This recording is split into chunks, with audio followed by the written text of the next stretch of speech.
And for this year, nandyan si Brother Terry Flores. Palakpakan natin si Terry, mga kaibigan. Si Brother Deo Palma. Where are you, Deo? Lahat ng bumubuo ng ating Maharlika. At lalong pinahanga ko ng Bonifacio Concert Choir ni Jerry Dadap, nakasama namin. Nandyan si Ginoong Ramon de Gora, ang naging presidente ng Maharlika Movement. Si Terry, nandyan, Albert Muyot, at lahat ng mga kasama namin. Ikikwento ko lang sa inyo, maikling genesis ng katagang Maharlika. Pinahanga ako lalo ni Commissioner Mangahas sa kanyang tinurang dito kanina tungkol sa ating ancient history and the true history of this archipelago, of this country, which even before the colonial era was already called Maharlika, na ang katagang Maharlika, mga kaibigan, mayroong pong meaning, mayroong ibig sabihin na banal at spiritual. Maha, yan po ay Sanskrit. Ang Sanskrit, mga kaibigan, ang ina ng halos lahat ng lingwahe sa buong mundo. The most ancient and the most pure language on earth. Maha, nang ibig sabihin ay great soul. Kaya meron tayong Mahatma Gandhi, meron tayong Taj Mahal, at ayon sa Upanishads ng Vedas, mga kaibigan, ng ancient Indian Vedas, ang ibig sabihin ng Maha ay ang Diyos mismo. Maha is God Himself. At ang likha na nakasama ng Maha ay sariling salita natin na to create and to make and to start. Kaya ang Maharlika, mga kaibigan, pinagsama ang Maha at likha, naging Maharlika.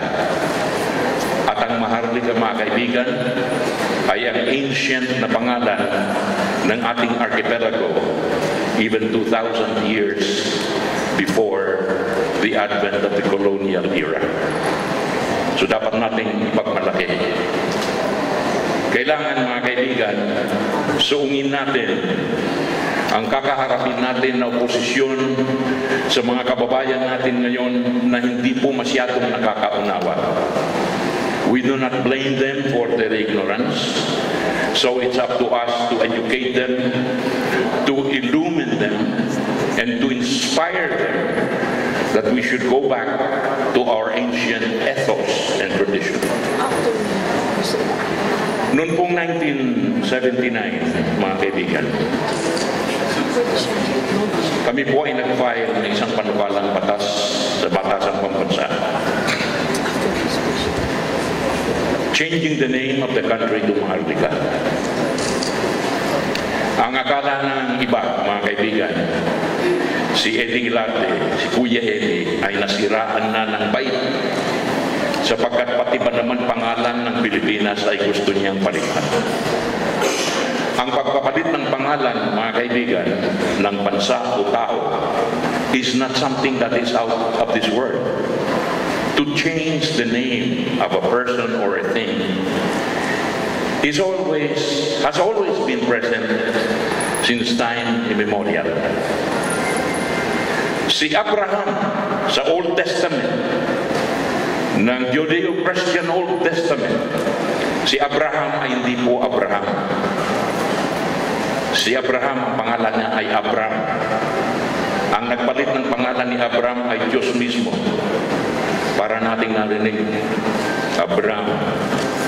Para nating narinig ang tinig ng Panginoong Diyos. Abram, palitan mo ang pangalan mo. Pangit ang pangalan mo.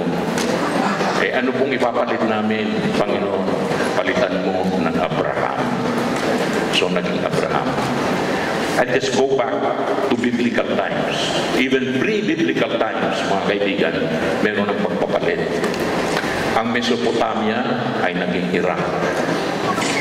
Ang Cathay naging China. Ang Nippon ay naging Japan. Marami po, mga kaibigan, more than 100 changes have evolved since time immemorial. Ang ating national hero na si Jose Rizal, hindi po Rizal ang pangalan ni Jose Rizal. Merkado siya. Pinalitan niya ng Rizal, meaning green fields. Yung Rizal ay ginawa na lang niyang Rizal upang madaling banggitin.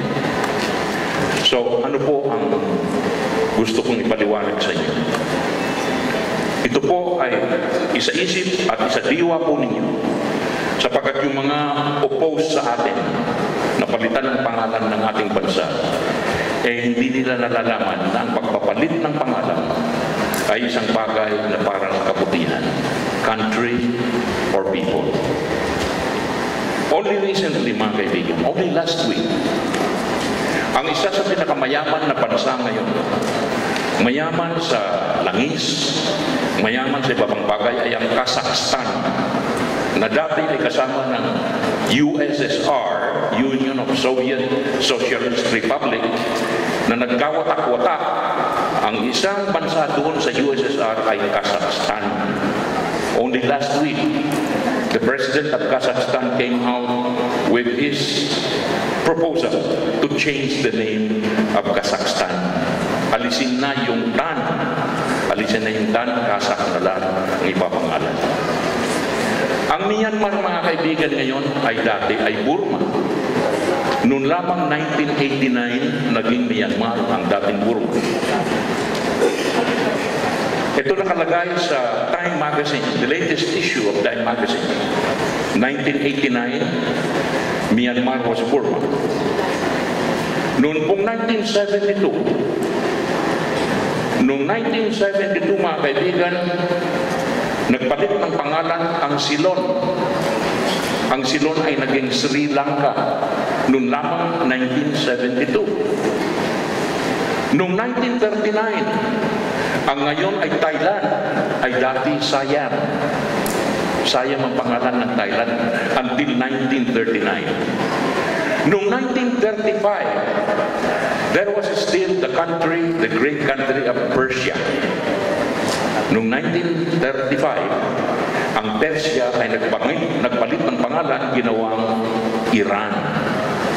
So, Iran was Persia until 1935. In 1977, nagpalit din ng pangalan ang isang bansa. Ang Democratic Republic of the Congo ngayon, dati ay Zaire. Nababasa natin ang pangalan Zaire, bansa sa African continent. Now, isa pa, mga kaibigan, nung iba pang mga taon na nagdaan, nabanggit mo nga na ang Persia ay naging Iran, and only last week, the President of Kazakhstan wants to change the name of his country. Noong 1979, yung aking bill ay hindi nakarating sa second base, hindi nakarating ng third base, sapagkat hindi ko naman sinisisi yung mga kasama ko na hindi ko naman sila tatawag ignorante. Hindi pa po nila alam ang tunay na kasaysayan ng ating maharlikang bansa.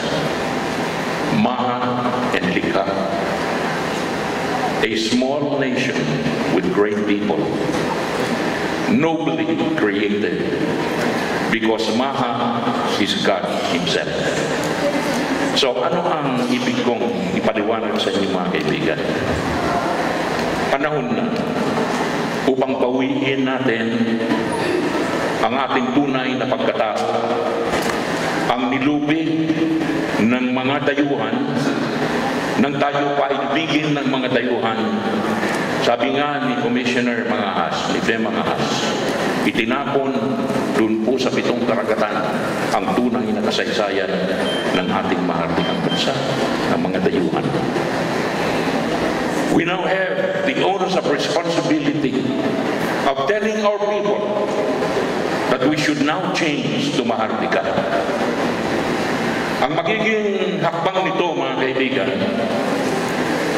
if this family of Maharlikans here today, at ang inyong mga kamag-anak, at yung iba pang mga true believers ay magkakaisa, na ikampanya natin na ang Kongreso natin ay mag-file muli ng isang panukalang batas na palitan ang pangalang Pilipinas ng Maharlika. At mayroon pong magpa-file na miyembro ng Kongreso ng ganyang panukalang batas.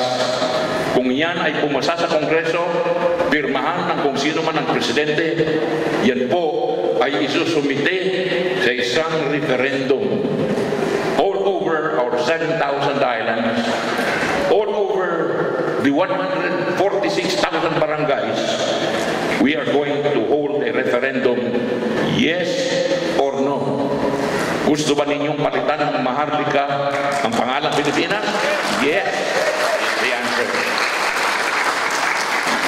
Tayo pong nandito sa hall na ito ngayon. Paglabas natin, isa-isip po natin ang aking pamanhig sa inyo. Ang ipinamamanig namin sa inyo ng mga bumubuo ng samahang ito, lalo na yung mga katutubo, lalo na po yung mga kababayan natin na nandito na, bago man pumunta dito ang mga dayuhan, lahat yan ay kasama natin sa pagkakampanya. So I'd like to congratulate Terry Flores, congratulations, the organization of Maharlika, and I'd like to let you know na in 2 weeks' time, God willing, Maharlika movement will have its own website. Yes. Kung meron kayong mga netizens sa social media, maharlikamovement.com. We are going to have a website. Ilalagay ko lahat doon. Ilalagay natin ang mga kadahilanan kung bakit tayo ay dapat maging Maharlika. Nasabi ko na sa inyo ang kahalagahan ng Maharlika, which has the name of God Himself in that name.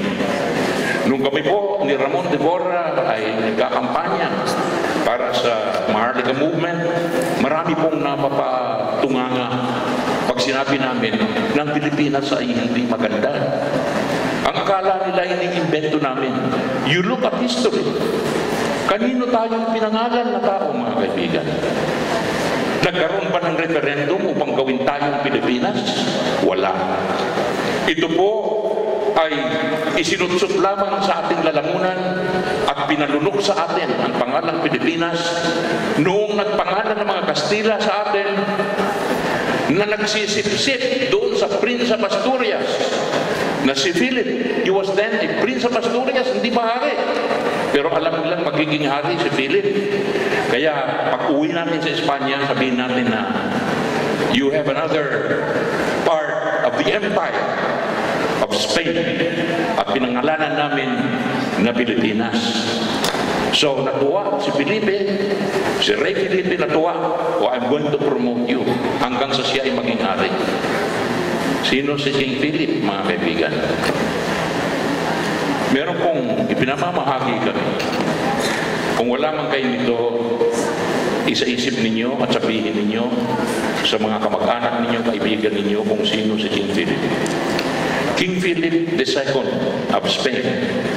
Siya po ay anak ng magpinsang buo. Anak siya ng magpinsang buo na pinagpapawal ng kanilang relihiyon, pero pinakasalan din niya ang kanyang first cousin. Yan, yung kanilang magulang. First cousins, pinanganak siya. King Philip II of Spain was not a pure Spaniard. He was only 1/4 Spaniard. King Philip II of Spain was excommunicated by the Catholic Church at the Vatican. sapagkat ninakaw nila ang kayamanan ng Vatikano kasama ang kanyang tatay. Ninakawan nila, sinunog nila ang bahagi ng Vatikano, kaya sila ay excommunicated. Nang ibig sabihin yan, tanggal ka dito, hindi ka magiging Katoliko magpakailanman. Magbahanggang ngayon mga kaibigan, yung sunog na sinagawa ng mag-ama ay nandun pa sa Sistine Chapel. It's still there in the Vatican, yung marka nung apoy kung paano nila sinunog ang Vatikano noon na hindi naman nasunog. King Philip II of Spain, marami pong inasawa. Hindi po asawa. Inasawa lang. Ang ibig sabihin niya ng Tagalog, hindi naman pinakasalan. Inanakan. Marami siyang inanakan ng mga babae sa loob ng kanyang palasyo. Si King Philip II of Spain, mga kaibigan, ay galing sa lahi ng mga sira ang ulo. Yung mga nagdaang mga ninuno ni King Philip II of Spain comes from families that are, anong tawag natin yan? Sira ang ulo. Hindi po namin sinisirahan si King Philip II of Spain, mga kaibigan. And I'm not saying anything against Spain because we should hate Spain. No. Spain is our mother Spain. Marami tayong natutunan sa kultura, lengguwahe, music, art, literature, etc. Kaya hindi natin sila minumura, hindi natin sila sinisira. But the truth is the truth, and we would like to let the world know about the truth about who King Philip II of Spain was. Si King Philip II of Spain, mga kaibigan, ay hayok sa laman. Kung tawagin ng mga Tagalog, ano po ang hayok sa laman? Manya. Si King Philip II of Spain, mga kaibigan, nagkasakit. Tinubuan siya ng mga bakokang, tinubuan siya ng mga sugat sa kanyang katawan. Na naghirap siya sapagkat the ulcers that came out of his body were so painful, and it was pestered by insects. Na noong mga panahon na yun, mga kaibigan, wala pang gamot na bugawin yung mga insektong nakapaligid dun sa kanyang katawan na napakasakit. Napatunayan ng mga doktor sa Espanya na si King Philip II pala, mga kaibigan, ay may sakit na syphilis, may sakit sa babae, at yun ang dahilan kung bakit siya ay namatay. Si King Philip II of Spain, mga kaibigan, ang unang ginawa ng maging hari ay ang auto de fe. Ang auto de fe, mga kaibigan, ang paggapos sa mga Muslim sa staka. They are tied in posts, thousands of them, and they were burned alive. Yan ang auto de fe.